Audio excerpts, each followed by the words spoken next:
But I Get it for summer date in it. Yeah. Nice. district. So, yeah, right. We just did water board. We did a special study for Ojai Valley. It was in correlation to the TMDL for there, but we were looking at the specific impacts of septic systems on surface waters. So we had a limited, really unique $175,000 grant to do some preliminary investigations Good. to look for human indicators. Good. So, Yeah, that was it's a good one. yeah, so we looked at the river. It's obviously the same. Are we ready? Calling the regular meeting agenda and the meeting of the Port Hueneme Water Agency to order here on Monday, March 18th, 2019. It's 4 p.m. And may we have the roll call, please? Vice Chair Bochard, Sean Dudley sitting in for Jared. Member Hernandez, Here, present. Member Marcus, Here. Member Rollins, Here. ex officio Member Jacobson, Chair Munoz-Schnapp. Here. And we'll go into public comment. So this is where we reserve a few minutes here before we get started on any matters not on the agenda. Seeing no one else in the audience, let's move on to consent agenda. And what's the pleasure of this group? We have the minutes to approve and cash disbursements. Actually, I think we should have an overall agenda review, right? And then the consent agenda. So could we do that? Yes. Sure. So could we approve the agenda for tonight's meeting? Yes, Marcia? I so move. Okay. Second? There's been a motion and a second. All those in favor? Aye. Opposed? None opposed. Motion carries unanimously. Then we'll move on to the consent agenda. So what's the pleasure I of this move group? to adopt the consent agenda. Okay. Is there a second? Yeah, I'll second. Okay. Motion is made and seconded. All those in favor? Aye. Aye. Opposed? None. All right, so motion carries, consent agenda approved. And then we are now on business items. Item number 3, Brackish Water Reclamation Demonstration Facility. This is an operational report, and this is Mr. Villafana. Good afternoon. You've got the staff report in front of you, but I'm going to give you just the highlights, and this is for the month of February.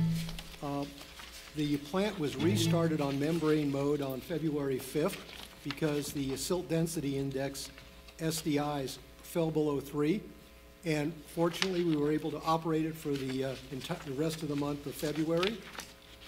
And for the month of February, PHWA used 2.54 million gallons per day. And that was down from our January usage, which in January, we used 2.7 million gallons per day.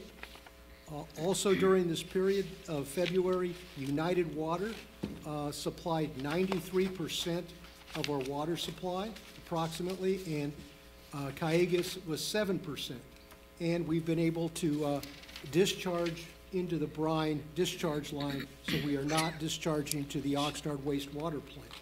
All good things for us. Water usage down, membranes on, higher quality water, and we're discharging to the Cayugas brine line, which we pay nothing for. So, any questions? Yeah, okay. Are there any questions for Mr. Villafana? I like your positive report. Thank you. If you push the button up, there you go. Yeah, I just had, when we have to, when the water quality goes down and we cannot use the membrane, is there any way that we let the public be aware that, you know, what the situation is? So as a proactive measure, when people will begin to complain that the water doesn't taste the way it used to? At this point, we have not. In the past, we have not. We certainly can look into putting that on our city website. We could do that, and I can coordinate that with the city manager's office, and we could look into doing that if that's what the board would like us to do. So outside of then just the city, we have other members of the Port Hueneme Water Agency. So would it be that once it's posted onto the city website that the others would be also notified too? Mr. We notify them. Alicon? We notify them, Okay, and then it would depend on what they would want to do on their websites. okay. These are all great questions, and Director Rollins, the previous PHWA board dealt with this very issue, or asked a very, very similar question. At that time, the consensus of the board was that each individual retailer would take it upon themselves to determine whether they felt they wanted to communicate that to their ratepayers. Really, the plant being online or offline, obviously we have no legal requirement to notify the public. That water is potable in both scenarios. But really, it comes down to whether the retailer prefers to notify or not. Okay. All right, any other questions for staff? No? All right, so there's a recommendation to receive and file. Is there a motion? So move. And a second? Second? Okay, all those in favor? Aye. Opposed? None, so motion carries unanimously. Thank you, Mr. Villafana. And then we have the next business item, agency enrollment and cooperative purchasing program with Sourcewell. So is that you or Mr. Alicon? Thank you, Madam Chair. I'll make this very brief. The item before you tonight allows the agency to cooperatively buy services and products through a joint powers authority. And this is something that both the Beach District and the City of Port Hueneme have enrolled in, and I believe the city has actually made use of already for a park project. Is that right? Right. I brought this before the city council over a year and a half ago. This is how we expedited the projects at Miranda Park. It's all been vetted. It complies with, I believe, Government Code 6500, Public Contracting Code, and I vetted it through our city attorney, and it was a useful tool that the Beach District was looking at. Yeah, so this is purely an item of technicality to allow, even though both the Beach District and the city are already using this, we need to then pass a similar authority onto the water agency as well. So what this will allow us to do is essentially procure items that have already been competitively bid, already have a volume-based price assigned to them. This is anything from paper towels all the way to construction services. There's quite an array of offerings available to the agency. And so the action before you tonight is to allow your executive director to enroll the agency and allow us to use this in the future.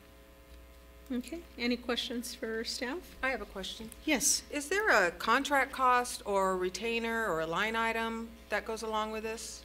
No, there's, you can have as little quantity or as much quantity as your agency subscribes for. There's no ongoing cost, and there's no cost just to be part of the program. We would only pay for the items that we choose to purchase. Okay, very good, thank you. Any other questions? No. All right, so it's recommendation that we authorize the executive or director to enroll the agency in the program. Can I get a motion? I would so move. Okay, is there a second? Second?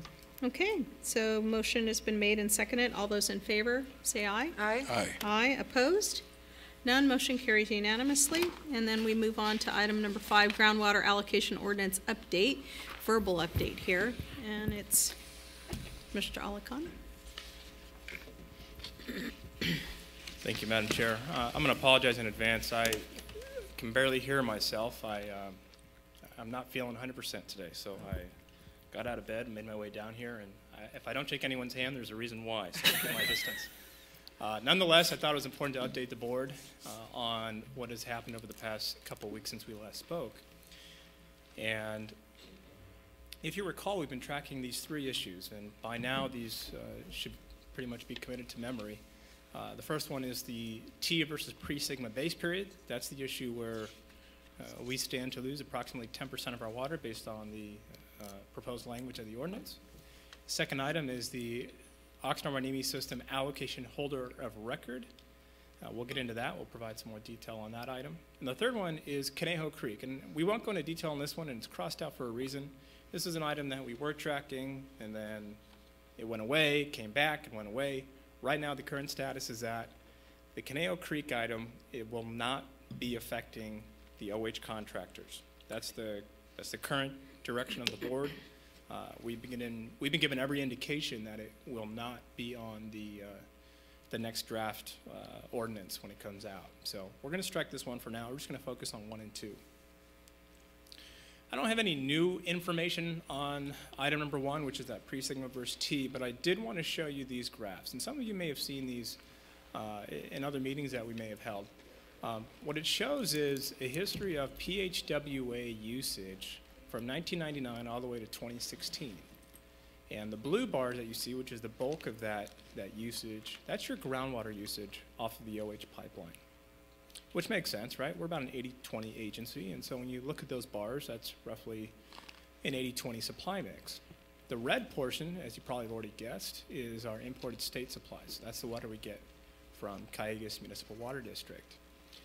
And one thing that's readily apparent as you look at that graph is usage is trending downwards.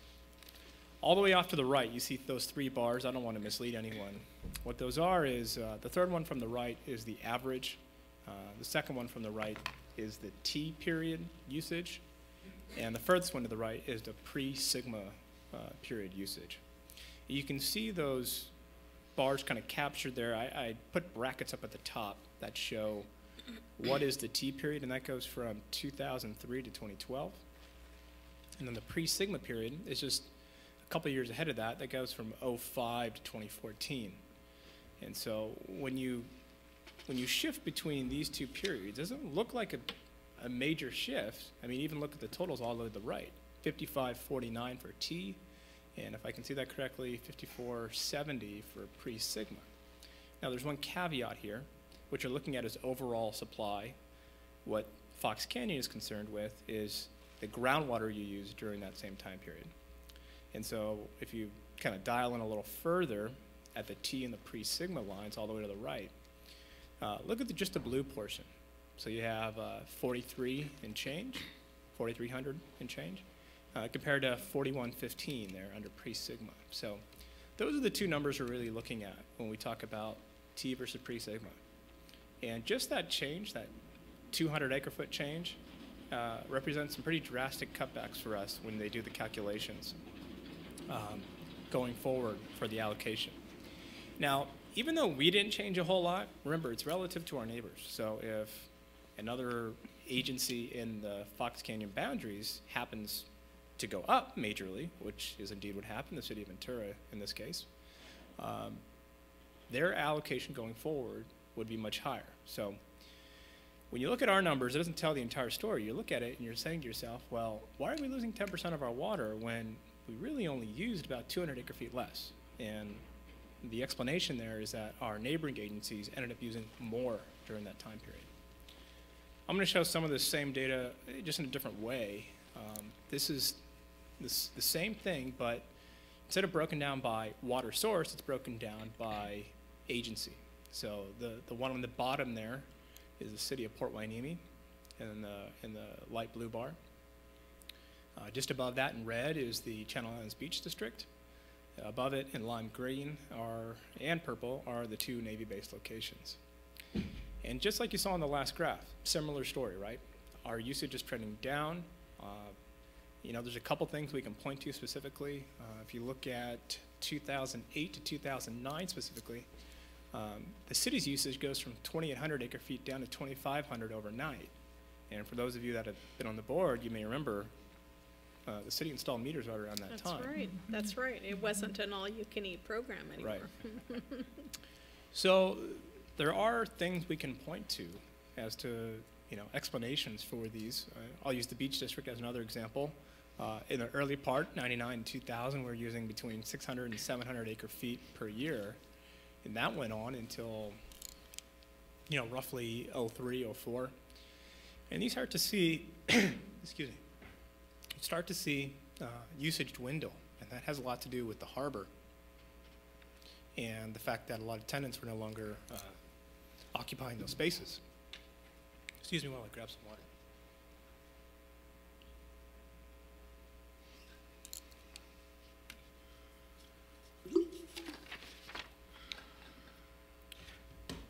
Pardon me. So there are explanations for these. And I've spoken with Director Jacobson. When we craft the variance, we're going to be looking at the Navy too, to see how projects have evolved over the base periods, and to see what demands might look like going forward, because that's what the Fox Canyon GMA is interested in. They're not interested in necessarily why your usage was so low. They want to know, if it's low, is it going to stay low, or is it going to rebound to something higher?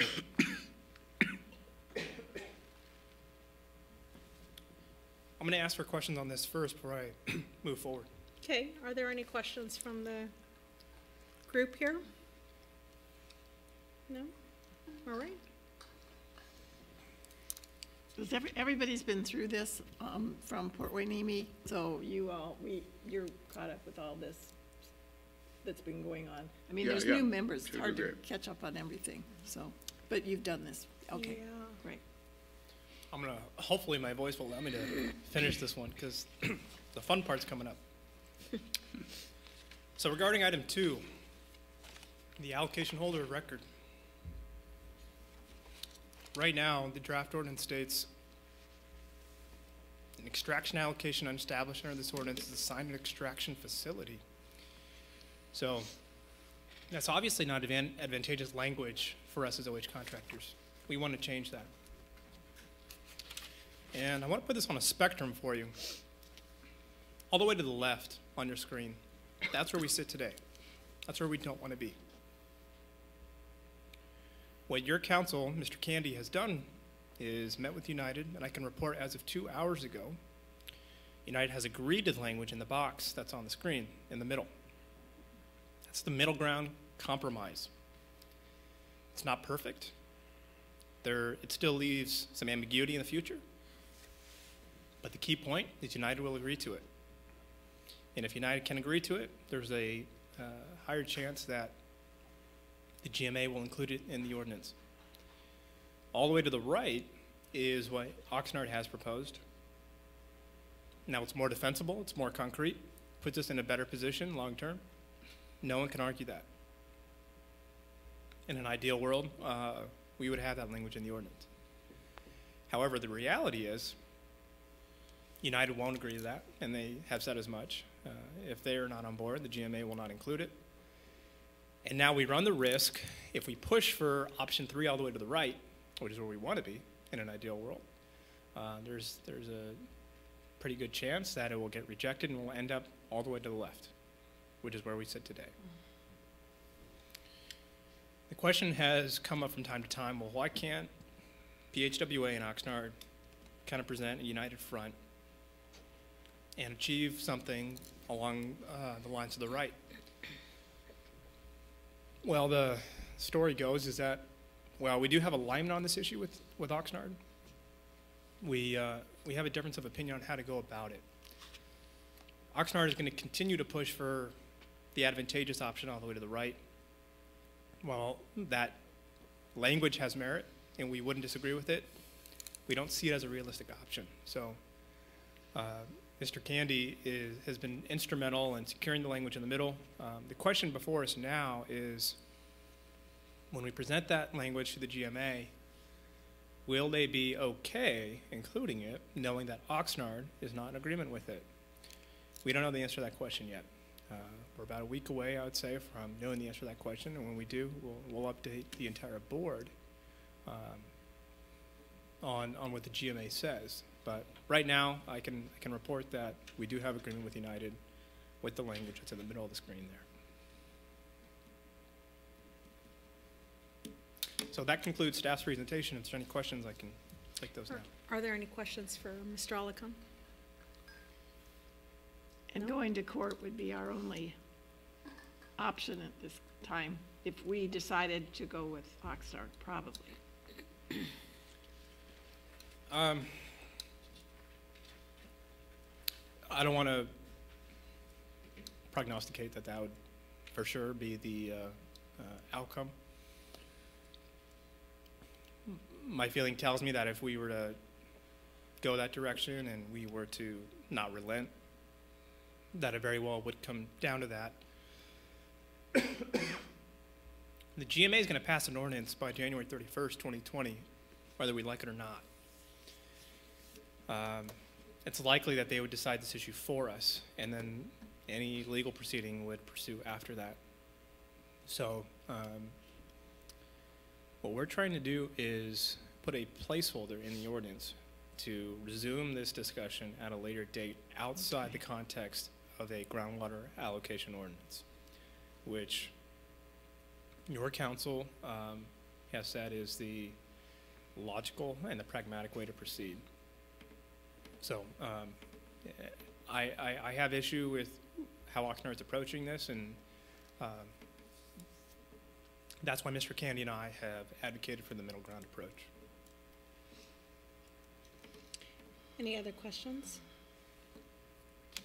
So if we had the current, what would be the worst thing that would happen? I mean, in practical terms. Worst thing that would happen is, it still may happen, is GMA says, excuse me, the GMA says, if you can't get Oxnard to agree to your language, even though United has, we can't include it, you're back at square one, which is that box all the way to the left. We'd prefer to not have this ordinance get adopted with the language that you see on the screen there in the smaller box to the left. Does that answer the question? Do you know what that means? No, not really. Okay. I Director know that Rollins, we're limited by, this one will limit us in water by quite a bit. what it does is the current draft language provides a whole lot of leverage for the United Water Conservation District going forward. And To do what? well, to lay claim to our allocation as the wage contractors. And what it does is it would give them leverage in a discussion in the future if they were to say that all the allocation that used to belong to the cities, namely Port Hueneme, even the Beach District and the City of Oxnard, is now the property of United Water Conservation District. The language you see all the way in the box to the left puts them in a pretty good position of leverage. What we're trying to do is to get the GMA and United to recognize that that allocation really is sub-allocation held on behalf of these agencies. And we're going to pick that discussion up later once the ordinance is adopted. Can I ask a question? Yes, go ahead, So Member what's the sticking point Hernandez. with Oxnard? Are they just unwilling to compromise with, Yeah, that's essentially why? it. That's essentially it. They're, well, they feel much like we do.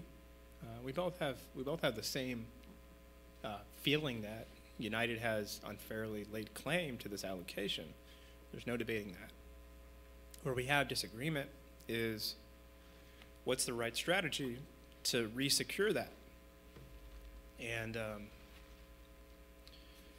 the City of Oxnard is taking the position that they'll settle for nothing less than what you see on the screen there. Whereas your council has pragmatically said, let's reach a compromise. Let's get language in the ordinance, get it memorialized, get it adopted, and then we'll address the allocation issue via another agreement, namely the OH pipeline agreement, which is a more suitable context to deal with issues like this. Really, allocation or groundwater rights issues should not be fought in the context of a allocation ordinance. And that's our sticking point with Oxnard. We don't disagree on what our goals are, what the issues are. We disagree on strategy, and there's some real consequences to trying to go on a hardline stance, and that consequence is it may turn off the GMA, and they may stick with this language that's currently drafted. That's what we're trying to prevent. Mr. Alarcon, I had also heard that this language was going to be stricken out in its entirety, and what we had heard was, oh, don't worry about it, it won't be in there, but we're now under the impression that it will show up. It will still be in this ordinance? Yeah. Excuse me. I'm unaware of any rumors or anything like that that says this. I think we may be talking about paragraph 16, which had to do with the ability of the groundwater management agency to sue on our behalf without our approval. And that has been taken out after negotiations by Mr. Candy and some other attorneys. But If you're speaking of paragraph 16, that's the OH pipeline agreement? yeah, I think that's where we're confusing. This has always been a problem. But for some reason, I had heard maybe at our last meeting that there was some consideration there where this wouldn't even show up in the ordinance. Well, if there was a placeholder, maybe. I don't know what the placeholder would look like, but has there ever been any discussion about it not being present? No, and I apologize if I misrepresented what may have been the case, but if we do nothing, if we don't pursue any sort of changes, anything like that, the language you see all the way to the left will be adopted. That's been the consistent language in the ordinance to date. The GMA staff said, if you guys want to change it, you have to get an agreement with United, which is what Mr. Candy has done. And what we're trying to do now is to insert the language you see in the middle of the screen, so that way we at least have a placeholder in the future to address this issue down the road. Okay. Sounds like we've been able to make some traction with United again on the language. Do we have any opportunity to work with City of Oxnard prior to the next draft? Yeah, so just today, as I mentioned, Mr. Candy and United came to an agreement. Prior to going to the GMA, which is the next step, Mr. Candy is going to reach out to the City of Oxnard. Just as a precursory measure, just say, we understand you want Y, we've secured X language. Would you like to join us in this effort? And at least give them the option if they want to. It's always stronger to go to the GMA knowing that Oxnard United and us are all in agreement. However, if Oxnard does not join, Mr. Candy will likely proceed with presenting that language to the GMA for inclusion in the next draft. Of course, at the direction of this board, this is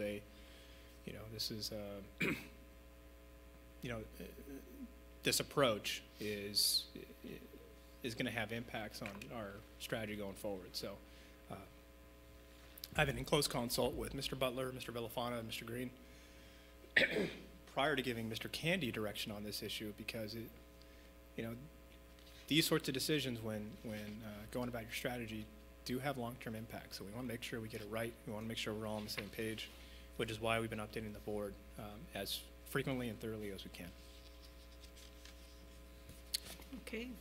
Any further questions? No? Is this the end of your report? This is the end, thankfully, because I don't know if my voice can handle anymore. So. Okay, so the recommendation then is to receive and file? Yes. All right. I would so move. All right, is there a second? Second. All right. Motion has been made and seconded. All those in favor say aye. Aye. Aye opposed? None. So motion carries unanimously. And then we're now at the board member reports, comments, and requests for future agenda items. Is there anything that anyone wishes to make comment on? Well, I'm Member happy to Marcus? see the new board members Yeah. Good that to are see you, on Marcia. this board. Thank you. I've Yeah. known Laura for a long time, and I'm sure we'll be best friends. She already said you're rich. And Sean is here. He may be coming more than any of us, the way it's I see. He does very well in representing us. And Akbar, go home and have chicken soup. Right. Anyone else with any other comments or requests for future agenda items? All right. Oh, one other Yes. thing, maybe we need to have more information on this as it develops, Akbar and Mr. Villafano. Am I saying it right? Ilafana. Bilafana. Thank you. Because I have a feeling, and I get confused too, it really is complicated. So that would be helpful at some future meeting when we have time. So you're saying a kind of a broader, more detailed background perhaps? It's kind of a summary of how we got here and what it may be meaning in terms of what is the allocation really going to mean to us, Okay. other than more money that we will have to pay if we Yeah. go over. Okay, I think we can get that on a future agenda. yes. Thank you. Okay. And I'm assuming the Navy has been discussed and I know you know about all this, so. Yeah, I've been working with Akbar and the team for quite a while. I know. Megan is our leader from the Navy on behalf of the commanding officer. But yes, we're in full support of the direction that Akbar's going with presenting it regardless of approvals from the city. Thank you. Yeah. Okay, so with that then, we will adjourn to the next regular meeting scheduled for Monday, April 15th here at 4 p.m. in City Hall Council Chambers. Thank you.